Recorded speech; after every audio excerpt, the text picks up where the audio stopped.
Back home, we're also focusing on Canada's Foreign Minister Anita Anand's first visit to India. She's meeting Indian External Affairs Minister S Jaishankar in the national capital. Very good afternoon to you and to your delegation. I'm pleased to welcome you to India on your first official visit as Canada's new Foreign Minister. Our meeting today continues the constructive conversations that we have been having since our telephone call on the 26th of May. India-Canada bilateral relations have been steadily progressing in the last few months. We are working to restore and reinvigorate the mechanisms necessary to advance our partnership.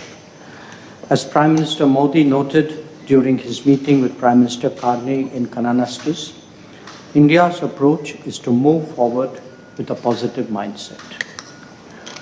This morning, you have met the Prime Minister. You have heard from him personally about our vision of cooperation and how best to realize it. I should also take note of the fact that our national security advisors and their teams had a productive meeting on the 18th of September in New Delhi, which was an important first step towards enhancing our security cooperation. Our foreign ministries at the level of Secretary or Deputy Minister also met on the 19th of September to review the overall relationship. Our trade ministers spoke recently, actually on the 11th of October. So when we look at Canada, we see a complementary economy, we see another open society, we see diversity and pluralism. And we believe that that is the basis for a close, sustainable, and long-term cooperative framework. Minister, let me also say that both sides, for our meeting today, have prepared an ambitious roadmap to advance our cooperation in various domains, including trade, investment, agriculture, science and technology, civil nuclear collaboration, AI, critical minerals, and energy. I'm glad that the two High Commissioners have assumed their responsibilities in our respective capitals and are part of today's meeting. This is our High Commissioner with whom you have spoken. Our responsibility as foreign ministers is to shepherd the process of rebuilding our cooperation and to ensure that it delivers on the expectations of our prime ministers and the interests of our people. It means not only taking initiatives in our particular jurisdiction, but to monitor and integrate interactions across the entire breadth of the government. I look forward to doing so, working closely with you.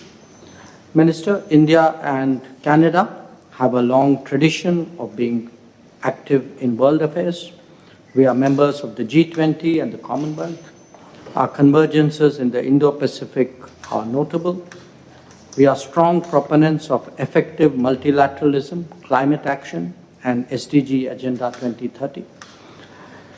We seek to de-risk the international economy today by forging strong partnerships of growing range and depth.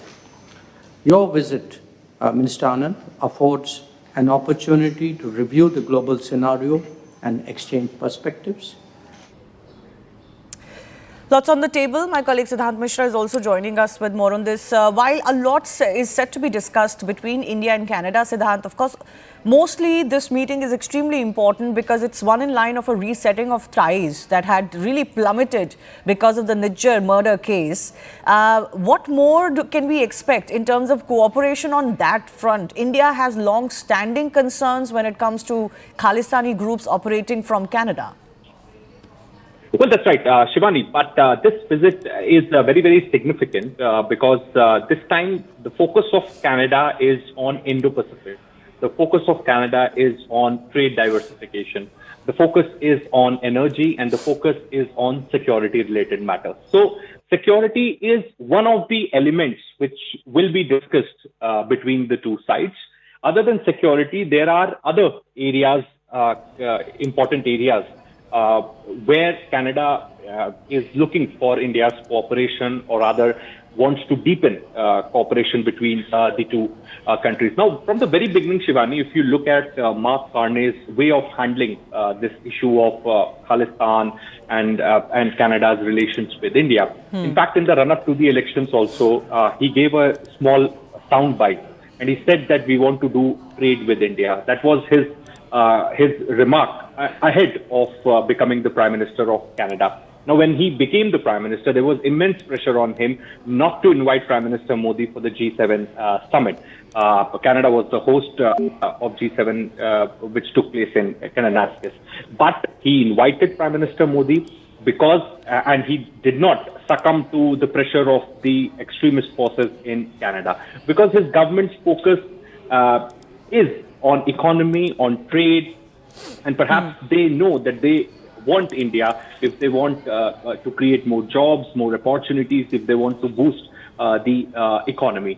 And this is the reason that, in fact, there have been many telephonic conversations between EAM Jaishankar and Foreign Minister Anita Anand.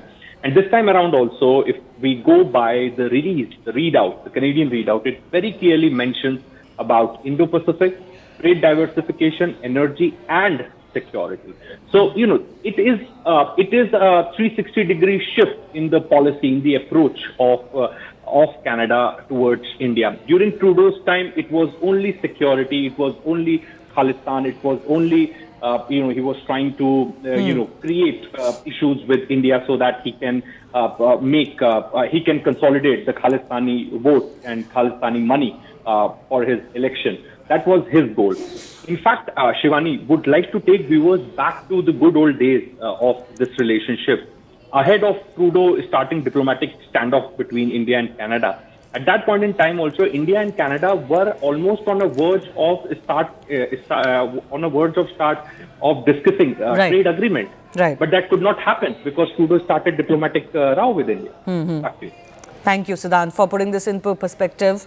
And remains to be seen what really comes out as far as this whole resetting is concerned.